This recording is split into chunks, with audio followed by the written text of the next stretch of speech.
This is the volume coming up. Took about 5 seconds for the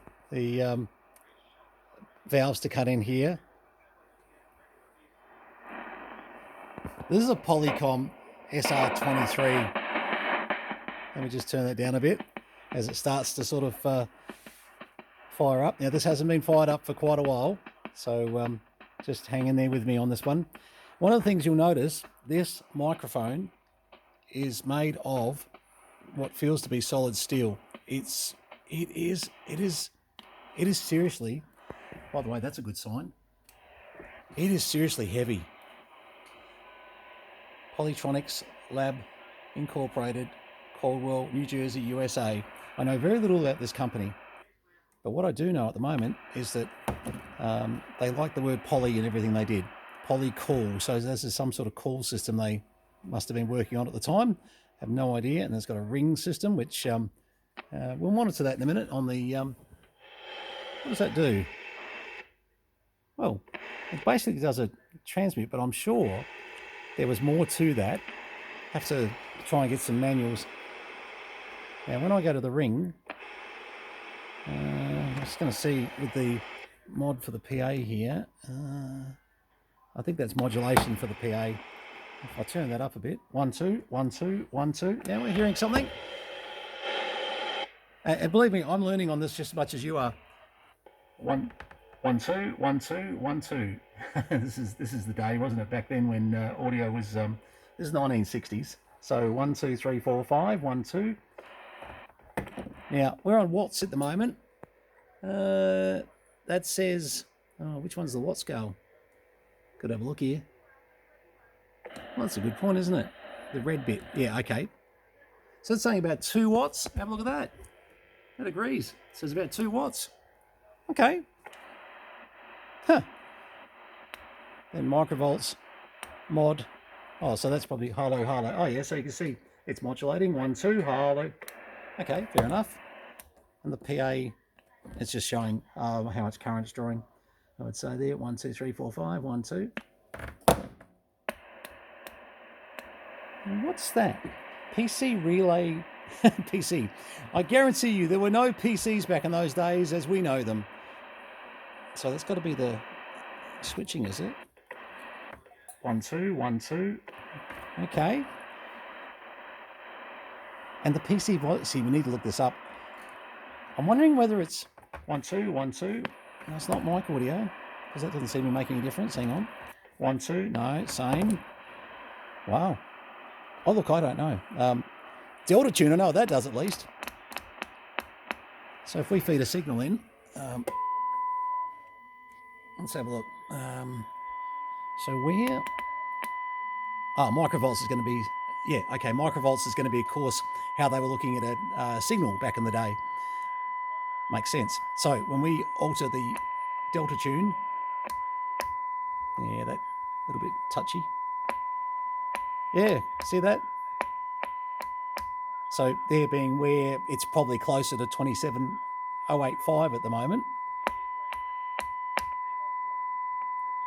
So that's pretty good because we're putting in about 15 microvolts. But have a look at this. When I go back, I'm still hearing that at 0.5 a microvolt. That's 0.5 on this whole thing. That's pretty impressive. You might not think so. I do. And then the noise limiter. Had a variable noise limiter. I'm still not sure about the mod PA, but I'm thinking, I think if I turn that back, oh, hang on. Let's get rid of the generator. If I turn that back, 1 2, yeah, that might, oh, hang on. I wouldn't have heard anything then. Try that. 1 2. Ah, yeah. Okay, so this is definitely modulation to the PA stage. 1 2 1 2 1 2. Yep. So when I turn that up 4, we're actually getting quite a bit of audio out of that. 1 2 3 4 5 1 2. Okay, so that was our problem before. 1 2 3 4 5. Oh my goodness. This is all valve, guys. This is an old 23 channel AM CB radio for the 1960s where they felt absolutely compelled to make their microphone. If this microphone, you know what? I'm going to tell you. Hang on, so just knock the volume then. I know you're going to say, what? But have a look. I don't know. Let's have a look here. Scales. What do we want to do? We want to zero the scales out, right? Why is it 0.1 when it's supposed to be zeroed? Oh, okay. Right. Okay, so we put the mic on there. 500 grams. And I'm telling you, that's when you're, I mean, a Rolex is normally around about 150, 140 to 150. My Daytona's 146, I think. My Batman's about 142. And I knew when I sort of grabbed this, I thought, well, this feels like 5 times the weight of my Rolex. And I'm thinking, actually, look at that. It's more like closer to 0.8 when you get it sort of... so this microphone weighs nearly a kilo.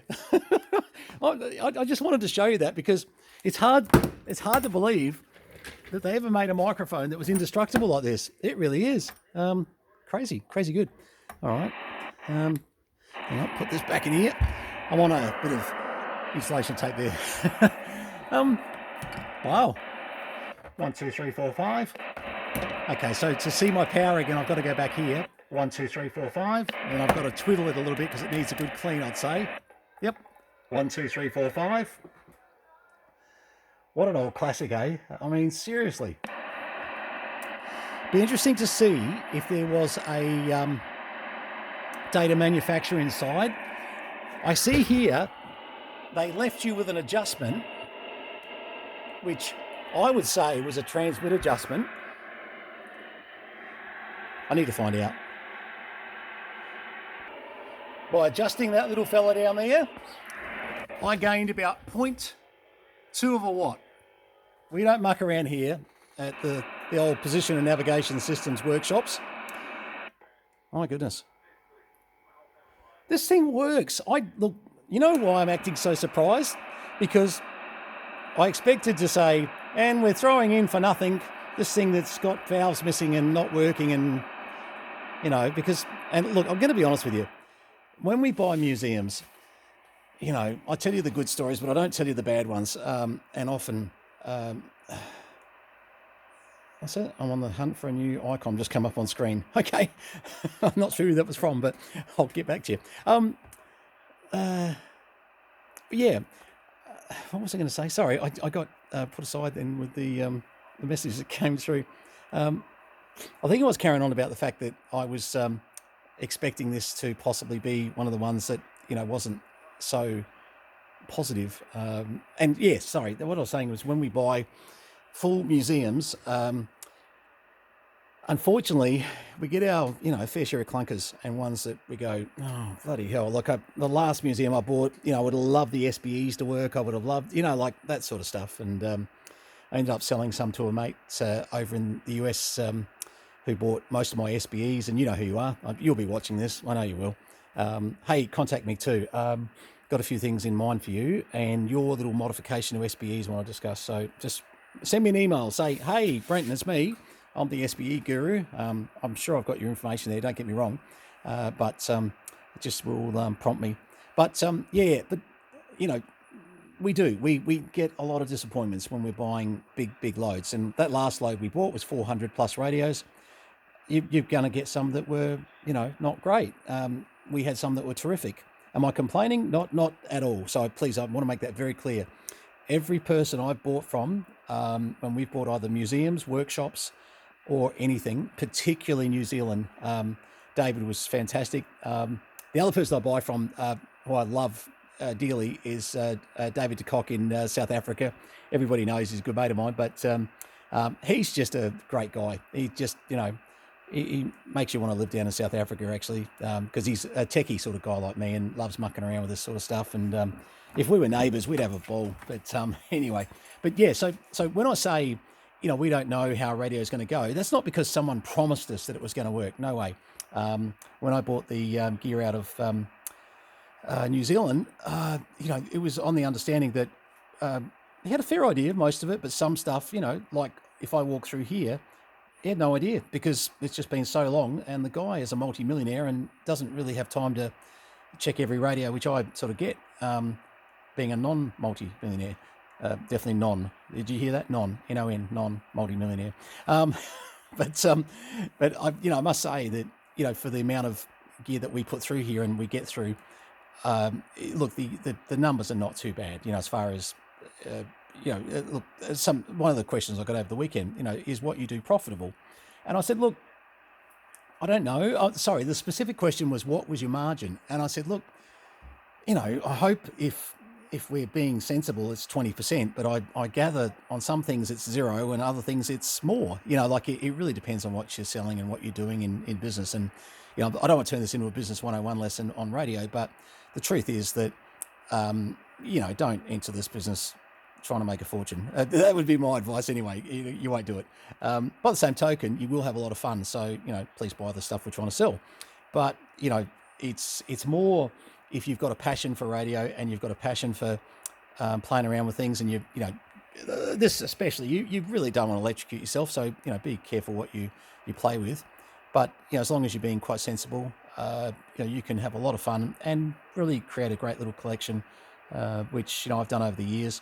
And as I keep pointing out in some of my videos, we don't tend to sell everything, but we do need to break it down to maybe just a few hundred radios, max, absolute max, maybe 200 to be very honest. And at the moment, to get there, we've got to move another 1,200-1,300 radios, I know. Can we do it? Yep. Do I have enough time? I don't know. But you know what? Days like today where you're out of bed, I've spent the last 2 days in bed, crook with some injections, well, from Saturday night, to be honest. And I had a great Saturday night out, and then bang, you know, sort of I knew, take the injections, you're just in big trouble. But today I've come good after lunch and got into it, and, you know, it's actually quite early. Sometimes I lose Monday, Tuesday completely, so yeah. Anyway, guys, not here to whinge. I'm here to sell radios, no question. Try and get, you know, some of the stuff into your hands. If you're interested in this piece of history here, this is a nice one. And I'm not saying that because I've got any history on it or anything. I don't. It's just come from New Zealand, from the museum over there. But boy, it's just, I mean, you know, these guys, they labelled their meters. They whoever Polytronics were back in the day, they were quite interesting. And have a look at this on the back. You know, actually, we might learn a bit more if I try and. So it's all badged, Polytronics, West Colwood, New Jersey. If you've had any history with this company over the years, you know, if you're a bit of an old timer like myself, I'd be really curious to know what happened with this company. I'd be very curious to know what that there is too, the output of that. I was actually a bit worried initially, thinking, oh, bugger, you know, maybe it's got it needs a link, and getting information on this might have been hard. But you know, and again, look at that, bracket screws. You know, like they must have wanted to fit them in cars. I don't know. But yeah, look, I'm impressed. This is a great old radio. 1, 2, 3, 4, 5, 1, 2. I guarantee you, I could get a lot more power out of this, pulling the cover off, and making this thing sort of really shine. I like it. This is squelch control. This PolyComm, I'd love to. Oh, I bet you that. Yes. Sorry, I'll just sort of moving things around here a bit. But I bet you PolyComm would have been some sort of selective call system back in the late 60s, early 70s or something. And I mean, it must have been a very basic system for, you know, just the fact that the era, there wasn't exactly SIG-Tech signaling going on. I bet you that's what it is, and it comes off that rear connector. There you go. Anyway, all right. In summary, like a lot of the stuff, this one's up for sale. It is going to head off to somebody, obviously, who has an interest in this sort of era of gear. So get on to me, have a chat to me, send me an email, and, you know, as I said, a lot of this is not huge money. But I do want it to go to people that really have a bit of an interest in it, a bit of a passion to, you know, collect some of this old history. So anyway, all right, thanks for that. This one was a real pleasure to do a video on. Especially finding out that this weighs 800 grams. It's crazy good. You know what? If I didn't sell the radio, I'd keep the mic. You're like, I should never have shown you the mic. That's the mistake I've made on this. And the bloody mic's worth more than the radio, possibly. Especially, look at that. You can't damage this mic. Impossible. I'm serious. That's a real mic. That really is. All right, well, let me... If I got to do a thumbnail shot for this video, it's got to have the mic in it like that, you know. So, yeah. All right, guys. All the best. 73s, can you please hit subscribe? And if you could hit like, and even if you dislike me immensely, if you could hit like, just lie. You know, it works. Trust me, I do it all the time. I'm in sales. All right, guys, 73s, and this is VK3 Charlie Mike, Tangambulanga, Northeast Victoria. Off and clear, guys. All the best.